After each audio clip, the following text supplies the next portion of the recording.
ఎవరూ అధైర్యపడవద్దు, అన్ని విషయాల్లో చివరి వరకు అండగా ఉంటామని పార్టీ శ్రేణులకు వైఎస్ఆర్సీపీ అధినేత వైఎస్ జగన్మోహన్ రెడ్డి భరోసాను కల్పించారు. తాడేపల్లిలో తన క్యాంప్ ఆఫీసులో కార్యకర్తలు, ప్రజలు, నేతలు, అభిమానులతో మమేకమయ్యారు. ప్రతి కార్యకర్తకు తనతో పాటు వైఎస్ఆర్సీపీ తోడుగా ఉంటుందని వైఎస్ జగన్ హామీ ఇచ్చారు. గత ప్రభుత్వం 10 ఏళ్లుగా విద్యా వ్యవస్థను నాశనం చేసిందని మండిపడ్డారు సీఎం రేవంత్ రెడ్డి. తమ ప్రభుత్వం ఉపాధ్యాయుల సమస్యలను పరిష్కరించడానికి అన్ని విధాలా ప్రయత్నిస్తోందని తెలిపారు. ఎల్బీ స్టేడియంలో జరిగిన ఉపాధ్యాయుల పదోన్నతుల కార్యక్రమంలో సీఎం రేవంత్ రెడ్డి పాల్గొన్నారు. విశాఖ ఎర్రమట్టి దిబ్బల్లో అక్రమ తవ్వకాలపై మైనింగ్ శాఖ స్పందించింది. ఎర్రమట్టి దిబ్బల్లో తవ్వకాలపై అక్రమార్కులకు షోకాజ్ నోటీసును జారీ చేసింది. ఎర్రమట్టి దిబ్బల్లో అక్రమ లేఅవుట్ కోసం 39,454 క్యూబిక్ మీటర్ల కంకరను ఉపయోగించారని మైనింగ్ అధికారులు తేల్చారు.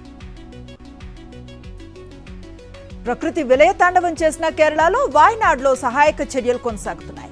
రెస్క్యూ ఆపరేషన్ 4వ రోజుకు చేరుకోగా మరణాల సంఖ్య అంతకంతకు పెరుగుతూనే ఉంది. వాయనాడ్ విషాదంలో ఇప్పటికే 300 మందికి పైగా ప్రాణాలను కోల్పోయారు. వాయనాడ్లో శిథిలాల కింద చిక్కుకున్న 4 వ్యక్తులను ఇండియన్ ఆర్మీ రక్షించింది. పడవెట్టి కన్నులో శిథిలాల కింద చిక్కుకున్న వీరిని కాపాడేందుకు హెలికాప్టర్లతో రెస్క్యూ ఆపరేషన్లు చేపట్టింది. ఇందులో 2 పురుషులు, 2 మహిళలు ఉన్నారు. శిథిలాల్లో చిక్కుకుపోయిన వారిని గుర్తించేందుకు డ్రోన్ ఆధారిత రాడర్ను రంగంలోకి దించాయి రెస్క్యూ టీమ్స్. ఇందుకోసం ప్రత్యేక బృందాలను ఏర్పాటు చేశాయి. వాయనాడ్లో విపత్తు సంభవించిన ప్రాంతాన్ని 6 జోన్లుగా విభజించి 40 బృందాలు డ్రోన్ రాడర్లతో గాలింపు చర్యలను చేపట్టనున్నాయి. హిమాలయ రాష్ట్రం హిమాచల్ ప్రదేశ్ ప్రకృతి ప్రకోపానికి విలవిల్లాడుతోంది.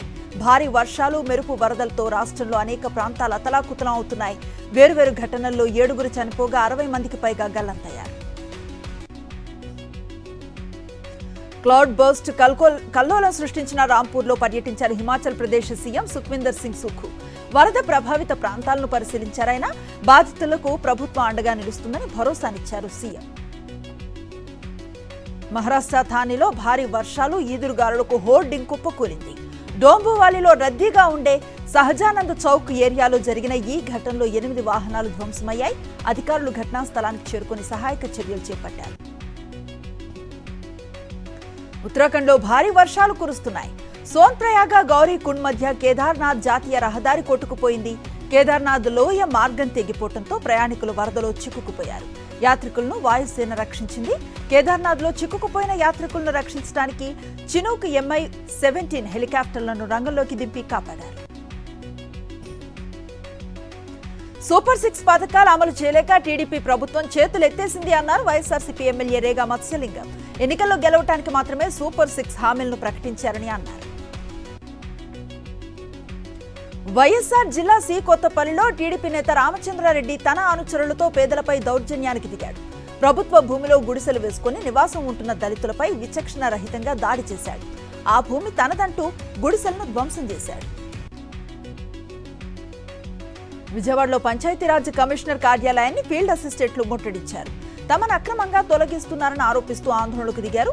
రాజకీయ నేతల ఒత్తిళ్లతోనే ఫీల్డ్ అసిస్టెంట్లను తొలగిస్తున్నారని, సుమారు 15 ఏళ్లుగా పనిచేస్తున్న ఉద్యోగులను నిర్దాక్షిణ్యంగా తొలగిస్తున్నారని ఆగ్రహాన్ని వ్యక్తం చేశారు. ఎస్సీ/ఎస్టీ వర్గీకరణపై సుప్రీంకోర్టు తీర్పు శుభ పరిణామం అన్నారు మాజీ మంత్రి రఘువీరారెడ్డి. సుప్రీంకోర్టు తీర్పుతో ఎన్నో ఏళ్ల పోరాటం ఫలించిందన్నారు. కేంద్ర ప్రభుత్వం కక్షపూరిత ధోరణి విడిచి దేశవ్యాప్తంగా కులగణన జరిపించాలని అన్నారు.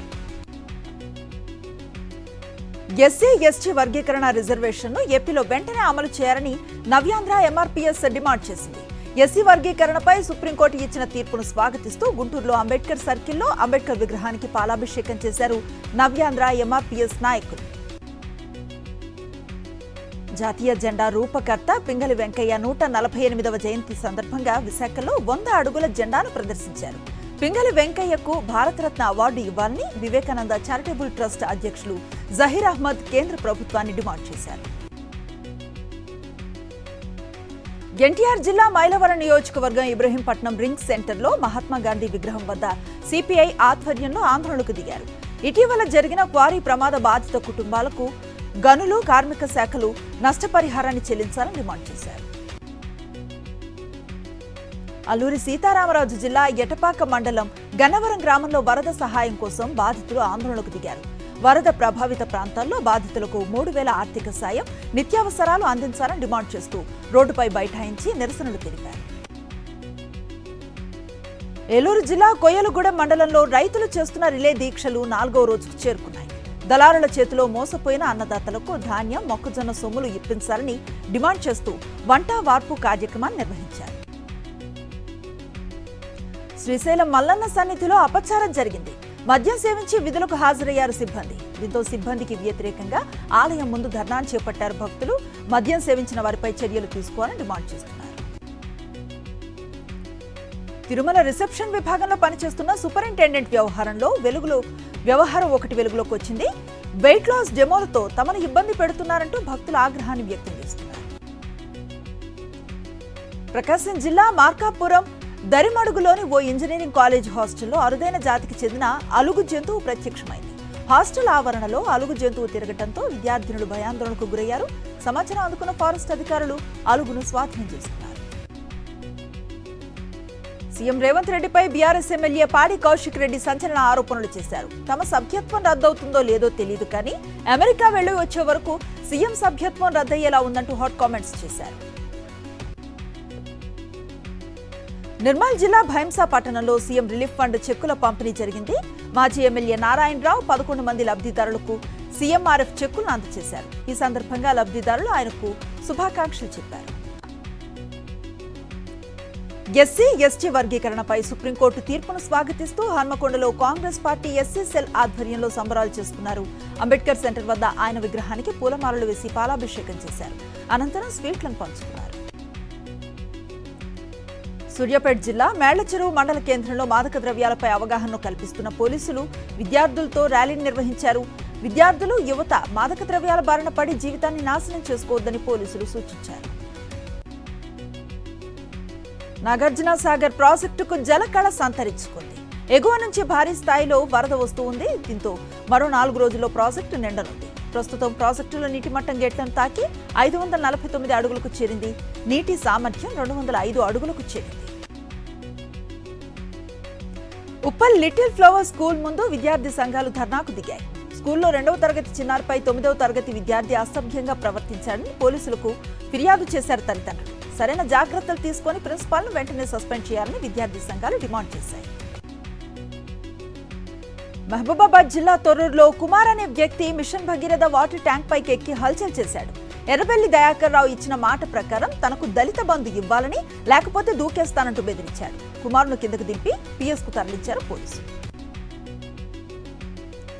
చిట్టి కట్టి మోసపోయిన బాధితులు విశాఖలో గోపాలపట్నం పోలీస్ స్టేషన్ వద్ద ఆందోళన చేపట్టారు. సిఐ సురేష్ తమ ఫిర్యాదును పట్టించుకోవటం లేదని ఆరోపించారు. చాలా కాలంగా పోలీస్ స్టేషన్ చుట్టూ తిరుగుతున్నామని ఆవేదన వ్యక్తం చేశారు. తమకు న్యాయం చేయాలంటూ పోలీస్ స్టేషన్ ఎదుట నిరసన చేశారు. విజయనగరం జిల్లా బొబ్బిలిలో భారీగా బంగారం పట్టుబడింది. ఓ రెసిడెన్సీలో రాజస్థాన్కు చెందిన వ్యక్తుల నుంచి దాదాపు 4 కేజీల బంగారు ఆభరణాలను స్వాధీనం చేసుకున్నారు. భవేష్ కుమావత్, బరియా ఆనంద్ కుమార్ అనే వ్యక్తులను అరెస్టు చేశారు. జీఎస్టీ బిల్లులు లేకుండా గోల్డ్ అమ్ముతున్నట్లుగా గుర్తించారు.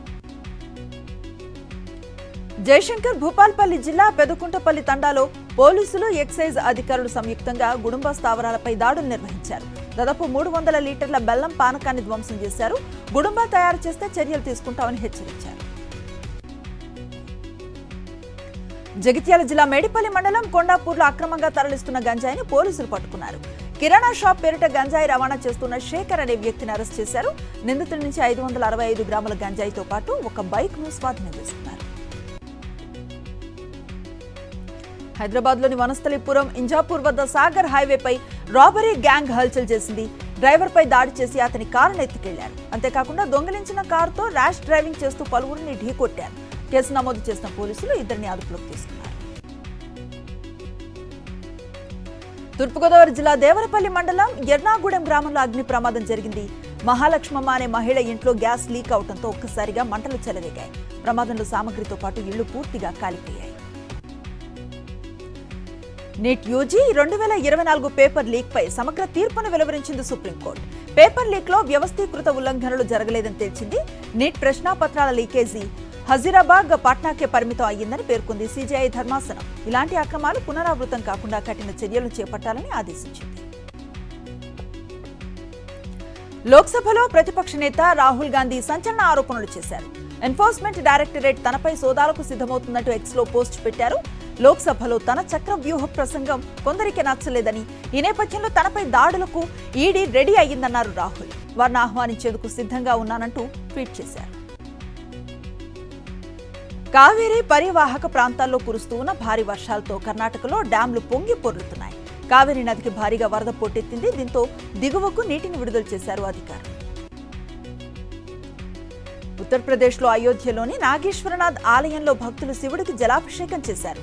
ఈ ఆలయంలో శివలింగానికి సరయూ నది నుంచి నీటిని తీసుకొచ్చి అభిషేకం చేస్తే మంచి జరుగుతుందనేది భక్తుల విశ్వాసం.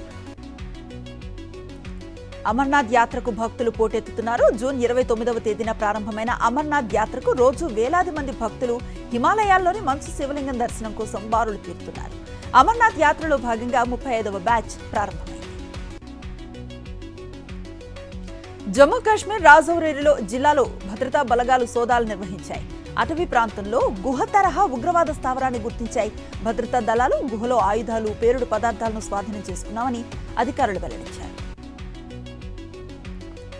దేశీయ స్టాక్ మార్కెట్స్ ఇవాళ భారీగా పతనమయ్యాయి. బీఎస్ఈ సెన్సెక్స్ 942 పాయింట్లు పతనమై 80,924 వద్ద ముగిసింది. నిఫ్టీ 311 పాయింట్లు నష్టపోయి 24,699 వద్ద ముగిసింది.